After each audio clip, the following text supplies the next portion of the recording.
Bismillahirrahmanirrahim. Assalamualaikum warahmatullahi wabarakatuh. Pada kesempatan kali ini, kami akan memaparkan tugas kelompok agenda 3 dengan tema identifikasi ASN inspiratif, di mana kelompok 1B Angkatan 57 terdiri dari saya sendiri, Mulyadi SPD, kemudian yang kedua Heni Rismayanti SPD, yang ketiga Yunisa Armila SPD, keempat Suhermayadi SPD, dan yang terakhir lalu Muhammad Aspun SPD. Kemudian tutor pengampu materi ini adalah Pak Kidi Esos MPD.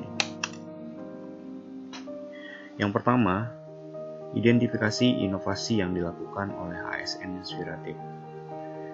ASN inspiratif dalam kanal YouTube di tugas ini adalah Bapak Budi Iskandar, di mana beliau sudah melakukan banyak sekali inovasi. Yang pertama, beliau menciptakan pelayanan paspor berbasis ramah hak asasi manusia, ditujukan bagi masyarakat penyandang disabilitas, lansia, ibu hamil, dan yang sedang sakit keras. Kemudian yang kedua, didirikannya Sekretariat Tim PORA tahun 2015. Tim PORA ini adalah tim pengawasan orang asing, di mana pada inovasi ini bagian imigrasi melakukan koordinasi dengan kantor-kantor yang lain untuk memastikan alur keluar masuknya warga negara asing ke Indonesia. Tepatnya pada saat itu beliau menjabat sebagai kepala di kantor imigrasi Bengkulu. Kemudian yang ketiga, beliau mencetuskan maskot yang beri nama Mido dan Midi, di mana kedua maskot ini berusaha untuk menggambarkan sisi humanis, ramah, dan profesional dari para pegawai yang berada di kantor imigrasi.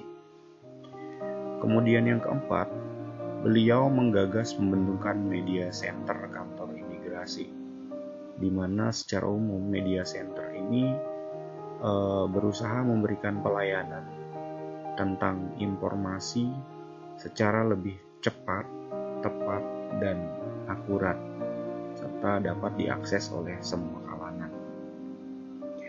Lalu yang selanjutnya, beliau membuat sistem pengambilan paspor berbasis sidik jari.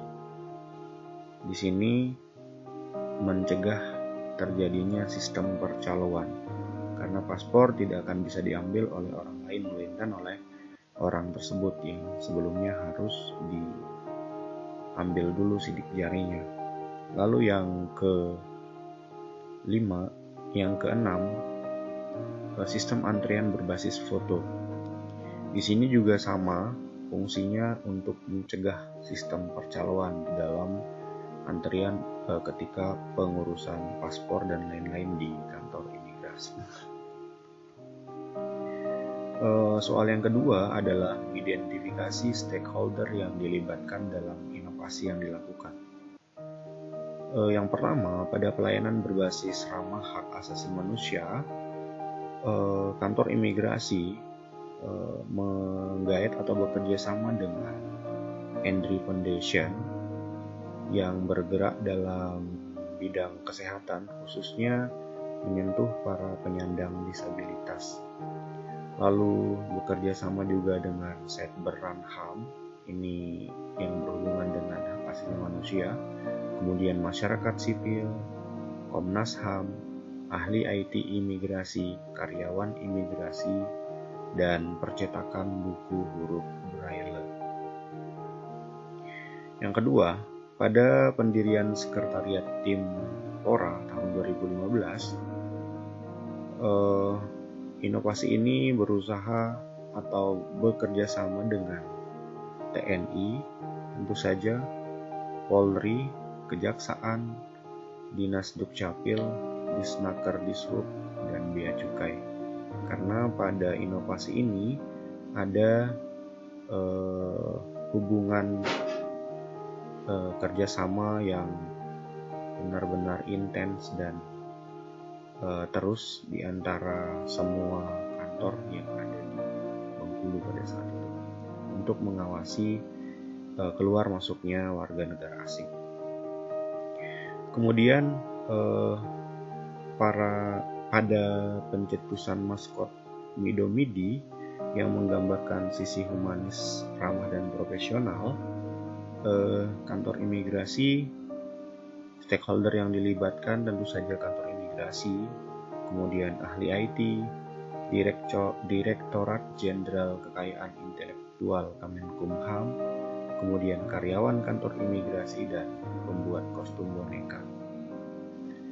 Yang keempat, dalam inovasi menggagas pembentukan media center kantor imigrasi pada tahun 2016, selain Dirjen Keimigrasian, juga stakeholder yang terlibat yaitu Kemenkominfo, TVRI, media cetak dan media elektronik, dan Telkom. Yang kelima, pada sistem pengambilan paspor berbasis sidik jari, di sini tentu saja masyarakat umum, kepala staf kantor imigrasi, Dirjen Imigrasi, Dinas Pencatatan Sipil, Kementerian Hukum dan HAM, Pemerintah Kota Depok, Kantor Imigrasi Kota Depok. Lalu yang terakhir, sistem antrian berbasis foto, tentu saja masyarakat pada umumnya, Kepala dan Staf Kanwil, Direktorat Jenderal Imigrasi, Kominfo, dan PT Telkom Indonesia. Selanjutnya pertanyaan yang ketiga, identifikasi tipe WOG yang diterapkan Budi Iskandar. Sebelum mengidentifikasi tipe WOG yang diterapkan, terlebih dahulu perlu kiranya kita mengenal secara garis besar apa sebenarnya itu WOG. WOG pada dasarnya adalah sebuah pendekatan fungsi dalam ruang lingkup koordinasi yang lebih luas guna mencapai tujuan bersama dalam pembangunan kebijakan, manajemen program, dan pelayanan publik. Dudi yang saat itu diamanatkan sebagai Kepala Kantor Imigrasi Kelas 2 Depok menjadi inisiator dalam pembentukan Sekretariat Tim Pengawas Orang Asing atau Timpora sebagai upaya penguatan pengawasan orang asing dengan melibatkan berbagai instansi pemerintah.